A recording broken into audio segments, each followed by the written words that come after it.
Russell viper সাপ চলে আসছে মাননীয় স্পিকার।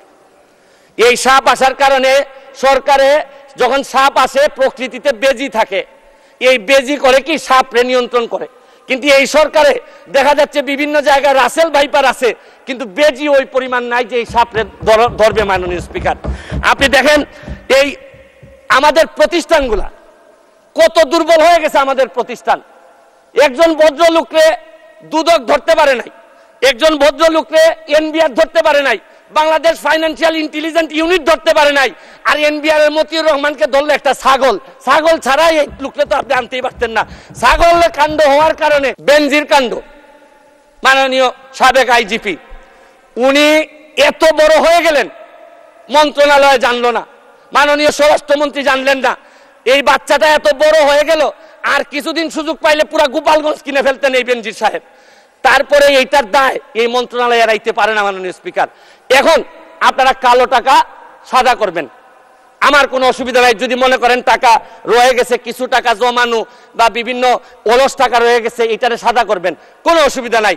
কিন্তু এই সাদা করার মধ্য দিয়া বেনজির আর মতিউরের টাকাও যদি সাদা হয়ে যায়, আর এদের ভবিষ্যৎ প্রজন্ম উত্তরাধিকার, আদর্শের উত্তরাধিকার যারা, তাদের টাকাও যদি সাদা হয়, তাহলে এই দেশে সময় শেষ। টাকা পাচার এই সরকারের বড় একটা সমস্যা। টাকা পাচার ঠেকানো যাচ্ছে না।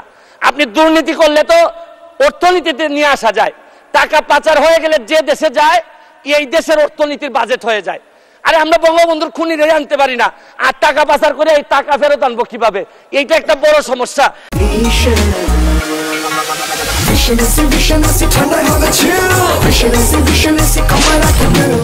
টাকা পাচার করে আমাদের বাজেট সংকুচিত হয়ে যাচ্ছে মাননীয় স্পিকার। বাজেটে ঋণ দিয়ে উন্নয়ন ব্যয় মিটানো হবে।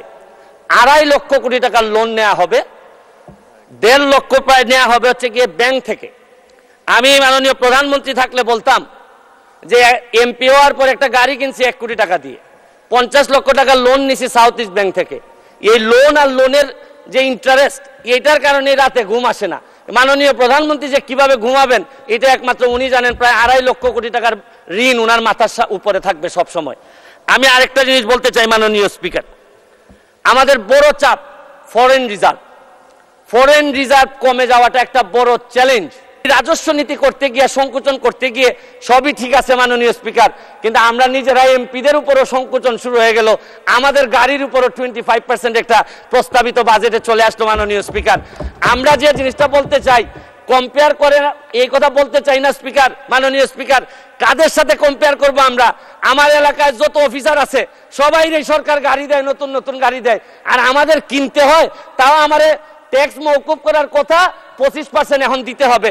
কিন্তু আমি মাননীয় প্রধানমন্ত্রী হইলে বলতাম, গত পরশুদিন আমি তো গাড়ি পেয়ে গেছি মাননীয় স্পিকার। গাড়ি পেয়ে বলবেন আমি গাড়ি পেয়ে গেছি, আমারে তো কোনো ট্যাক্স নেয় নাই মাননীয় স্পিকার।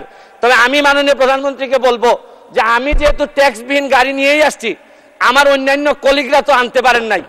আপনারা, আমি যেহেতু এটা আমাকে ফ্রি দিলেন আর অন্যান্য আমার কলিগরা ফ্রি পাবেন, এটা ডিসক্রিমিনেশন হয় মাননীয় স্পিকার। তারপরে আমি মহান সংসদে বলে দিচ্ছি, তারপরে যদি মনে করেন দেশের স্বার্থে 25% নিবেনই আমাদের উপর, যতই কষ্ট হোক, মানবতার মা উনি, উনার বিরুদ্ধে আমরা কোনো কথা বলতে পারবো না। হয়তো উনি দেশের স্বার্থেই বলেন, তারপরে বলবো যদি উনি নিশ্চিত নিতেই চান, তাহলে আমার টাকাটা আমি কথা দিচ্ছি যে উনি যেদিন বাজেট পাস করবেন এই 25% টাকা আমি নিজে নিয়ে এনবিআর এর কাছে দিয়ে আসবো মাননীয় স্পিকার।